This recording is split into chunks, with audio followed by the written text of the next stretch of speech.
E aí, galerinha, tudo bem com vocês? Como é que vocês estão? Para quem não me conhece, embora com o cabelo solto, eu ainda sou o professor Piazza, eu dou aula de biologia, né? E eu vim aqui hoje, então, para a gente resolver a prova da Unesp, da segunda fase, tá legal? Que teve 5 questões de biologia de múltipla escolha, que a gente já tinha conversado sobre isso, né? Eles mantiveram aí o mesmo formato do ano passado. Eu dei uma olhadinha na prova, gostei bastante das questões, né? Tem uma questãozinha de gráfico, de planta, que, ao meu ver, é a questãozinha que poderia dar um pouco mais de trabalho, tá? Eu achei uma prova bem razoável, né? Dado o que foi cobrado na primeira fase, tá legal? As questões não são questões interdisciplinares, né? São questões de biologia mesmo. Então vamos lá, vamos resolver elas. Vou projetar aqui, espera só um momento.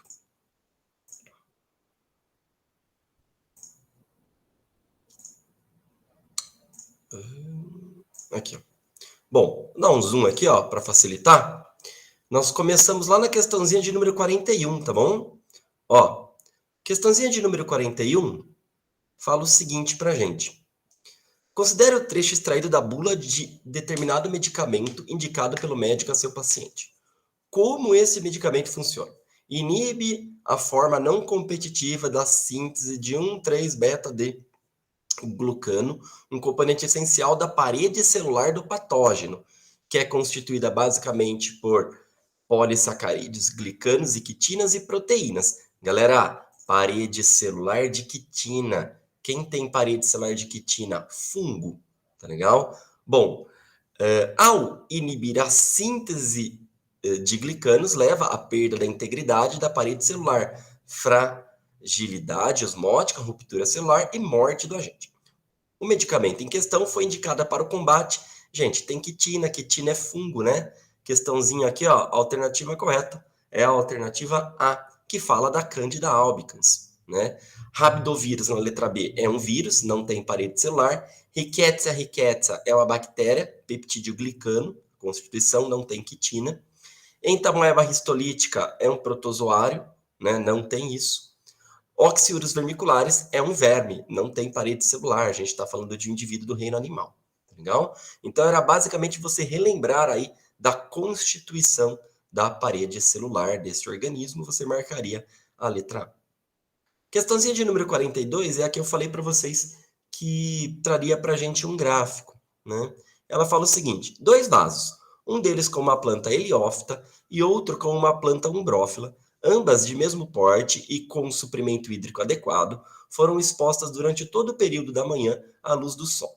Às 12 horas, os vasos foram deslocados para um ambiente coberto, sombreado, com uma intensidade luminosa reduzida quando comparada àquela do ambiente externo, e com temperatura constante e igual àquela medida às 12 horas. Os 2 vasos permaneceram nesse ambiente às 18 horas.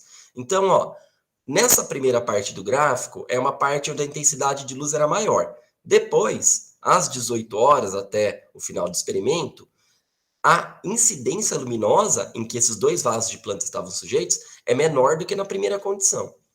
As intensidades da fotossíntese, da respiração dessas plantas, foram quantificadas às 12 e às 18 horas, que são os 2 gráficos aí.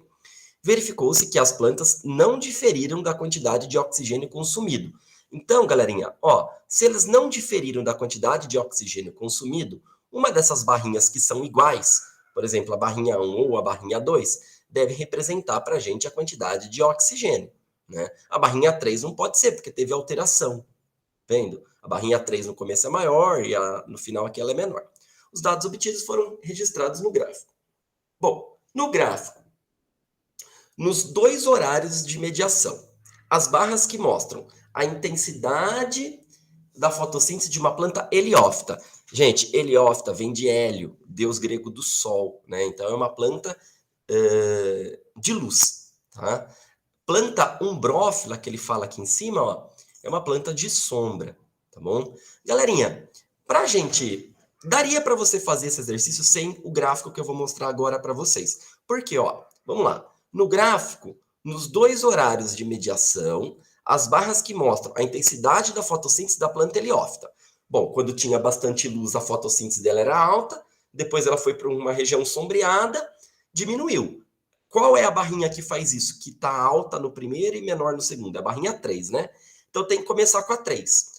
A única que começa com a 3 para a gente é a letra B, né? Então você vai lá, marca a letra B, pronto, acabou. Né? Ó, só que aí ele fala lá, a intensidade da fotossíntese da planta umbrófila e a intensidade da respiração comum. Bom, a respiração, galerinha, ela poderia ser tanto a barrinha 1 como a barrinha 2, né? Só que o que a gente sabe? Que a respiração, em termos de fotossíntese, se a gente olhar o gráfico aqui, ó, a respiração, ela é menor do que a taxa de fotossíntese. Então, a gente marcaria que a respiração, que é a terceira coisa que ele quer, é a barrinha de número 1, que é a menor. E por que que a planta umbrófila, ela tem o comportamento 2 aqui do gráfico? Por que que não muda? Porque uma planta de sombra, olha o gráfico da planta de sombra comparado à planta de sol, tá vendo? Tá vendo esse momento aqui, gente, onde a curva do gráfico, ela para de crescer e ela atinge um platô? Esse é o ponto de saturação luminoso. É o momento no qual não importa quanta luz você tem que fornecer para a planta. Ela não vai fazer mais fotossíntese. Então, o que define uma planta de sombra? É uma planta que tem o ponto de saturação luminoso mais baixo. Então, quando eu coloquei essa planta em intensidade luminosa maior, ela já atingiu o ponto de saturação luminoso dela, que ela vai continuar atingindo quando ela estiver num ambiente sombreado, né? Por isso que é o 2 aí que também se mantém constante. Então, a alternativa correta desse exercício de número 42 é a letra B. Galera, lembrando que duas coisas, tá? Essa prova aqui não é a prova que vocês fizeram, tá legal? É a prova que é divulgada para a imprensa, tá? Então, provavelmente a de vocês, as alternativas aí, a ordem das alternativas são diferentes, né? Ou a questão também é diferente. E já tem um gabarito oficial também. Depois nos comentários eu vou deixar aí para vocês o gabarito oficial, tá? Que é mais um comentário mesmo sobre as questões. Questãozinha 43, fala lá, ó. No intervalo dos estudos para a prova de biologia, 3 amigos, Paulo, Ricardo e Tiago, conversaram à mesa de uma lanchonete enquanto esperavam um lanche que haviam pedido. Para passar o tempo, um deles propôs o seguinte desafio. Considerando o sistema de classificação taxonômica em 5 reinos. Então, monera, protista, fungi, animal e vegetal. Cada um deveria listar os reinos os quais pertenciam os organismos que deram origem aos ingredientes de seus respectivos lanches. Pagaria a conta aquele cujo lanche contasse com o menor número de reinos. Né? Então, essa é uma informação importante. Vamos lá. Paulo havia pedido omelete, reino animal, com queijo. Queijo tem aí origem animal, tá legal? E tem também aí uma parte do reino monera. Né? Então, lactobacillus, por exemplo. Então, nós estamos, por enquanto, com 2 reinos. Presunto, ainda é reino animal, e cebola. Cebola é reino vegetal. Então, Paulo tem 3 reinos no alimento dele. Guarda essa informação. Ricardo pediu pão com fermentação. Então, tem amido, reserva energética vegetal, tem aí leveduras, é um segundo reino, recheado com coalhada. Coalhada, gente, origem animal, tá? Então, vamos pôr aí o leite, bactérias, lactobacilos, e ervas, plantinhas, tá legal? Então, 5 reinos. Tiago, 4, né, gente? 4 reinos. Tiago, eu contei um a mais. Então, o Paulo deu 3, Ricardo deu 4. Tiago pediu filé de frango, então, reino animal, com cogumelos frescos, reino fungi, e azeite de oliva, plantinha, 3. Então, olha lá, Tiago e Paulo tem 3, Ricardo tem 4. Então, quem vai pagar a conta é Paulo e Tiago. A alternativa correta é a letra D, tá bom? Questão 44, uma questãozinha de genética. Fala assim, ó. Sangue raro, presente em apenas 11 famílias brasileiras, salva bebê na Colômbia.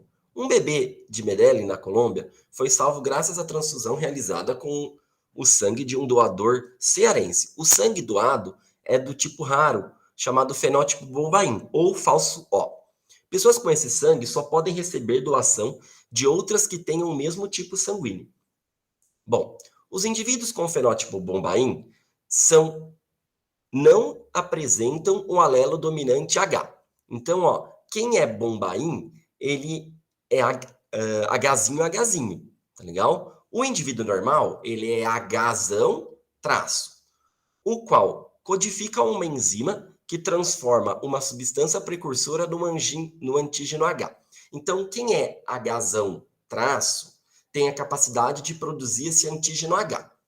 Esse antígeno H, por sua vez, é transformado em antígeno A ou B por enzimas codificadas pelo alelo IA ou IB.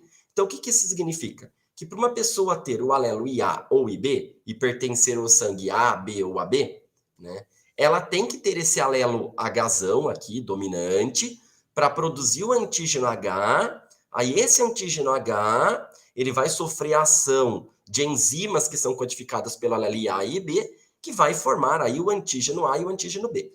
Antígeno A e antígeno B, galera, é o que vocês viram aí como proteínas que estão presentes na hemácia, que podem se aglutinar quando entram em contato com a aglutinina, o anti-A ou o anti-B. Tá legal? Ou anti-RH, se fosse positivo, né? Nesse caso, a gente vai estar falando de um anti-H, né? Bom, aí ele fala o seguinte, então, né, gente, uma informação importante. O indivíduo que ele tem fenótipo bombaim, como ele não tem o Hzão, né, o alelo dominante Hzão, e não produz esse antígeno H, provavelmente ele pode produzir aí o anti-H, né? Agora, o indivíduo que é normal, ele não produz esse anti-H, porque senão ele aglutina as próprias hemácias. Bom, considerando as informações da notícia e a explicação sobre o fenótipo bombaim, afirma-se que um indivíduo do tipo sanguíneo O, filho de um casal que ambos são do tipo sanguíneo AB, então, o indivíduo do tipo sanguíneo O, ele é filho de um casal em que ambos são AB. Se eles são AB, esse casal pelo menos tem um alelo dominante H, porque ele não é bombaim. Necessariamente terá um de seus pais homozigoto recessivo para o loco Hzinho. Não, eles podem ser heterozigóticos. Pode ser Hzão, Hzinho. Letra B. Porque o bombaim é recessivo, né? Letra B. Uma amostra do sangue do fenótipo bombaim aglutina-se na presença do anti-H. Não aglutina, porque quem tem o fenótipo bombaim não produz esse antígeno H para aglutinar. Né? O aglutinar é quando o antígeno sofre uma reação pelo anticorpo. Está errada a letra B. Letra C. Os indivíduos com fenótipo bombaim não podem doar sangue para outros indivíduos com fenótipos do tipo A, tipo B e tipo AB, mas podem ser doadores para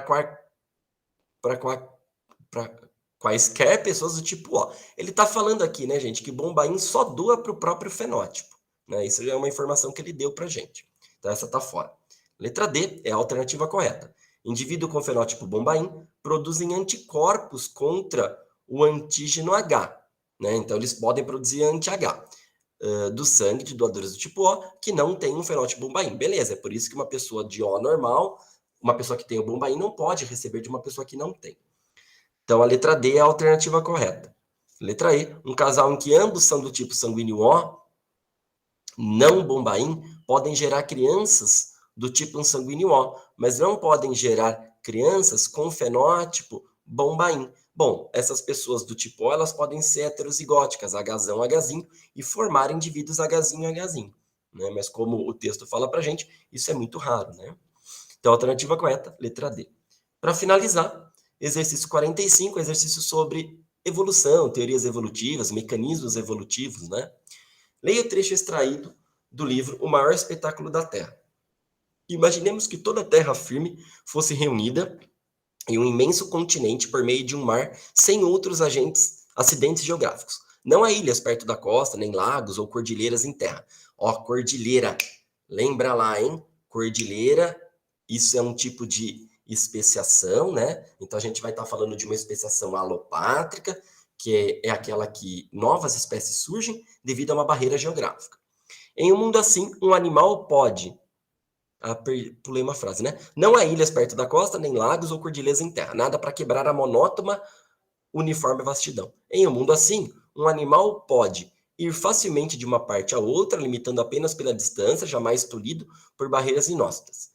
Este não é um mundo favorável à evolução. A vida na Terra... Bom, por que ele fala, né? Não é um mundo favorável à evolução? Porque as pressões seletivas, dificilmente elas vão ser diferentes. E para novas espécies surgirem, é esperado, né, que existam pressões seletivas diferentes, né, para que outras características, no caso, ou características diferentes, sejam selecionadas. A vida na Terra seria uma tremenda chatice se não houvesse ilhas. A afirmação de que esse não é um mundo favorável à evolução baseia-se na premissa de que, em um mundo assim, onde animais de reprodução sexuada podem ir facilmente de uma parte a outra, pode ocorrer especiação alopátrica. Gente, a especiação alopátrica, ela não vai acontecer, porque para a especiação alopátrica acontecer, você tem que ter uma barreira geográfica. E ele está falando que nesse caso não teria barreira, tá fora. Letra B, divergência adaptativa. Gente, divergir, né, para ir para caminhos diferentes. Uma divergência geraria características diferentes devido a pressões seletivas diferentes. Mas aqui, como eu não tenho barreiras, as pressões seletivas tendem a ser iguais. Ou, iguais não, né? Semelhantes. Letra C, deriva genética, mas não seleção natural. Gente, seleção natural vai acontecer, né? Vai ter um meio ali exercendo pressão seletiva. Isso não vai deixar de existir. Letra D, especiação simpátrica, não. O texto está falando de especiação alopátrica, né? A simpátrica, a gente está falando aí de um mecanismo de evolução que acontece sem a presença de uma barreira, beleza, então acontece a especiação simpátrica. Só que olha a segunda parte, fala que não acontece seleção natural, né? Tá errado. Letra E, a alternativa correta, né? Então vai ocorrer seleção natural, mas não vai ocorrer a especiação alopátrica, uma vez que eu não vou ter aquela barreira, né, geográfica ali separando duas populações iniciais. Tá legal? Bom, galerinha, essa foi a prova da Unesp, as 5 questõezinhas aí da segunda fase. Espero que vocês tenham ido bem. Contem aí nos comentários como vocês foram, compartilha, tá legal?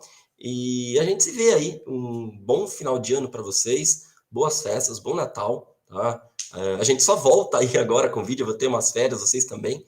A gente só volta aí na primeira semana, né, para fazer a resolução da Unicamp e também fazer a resolução aí da FUVEST, tá legal? Beijos, abraços, até a próxima. Tchauzinho, até.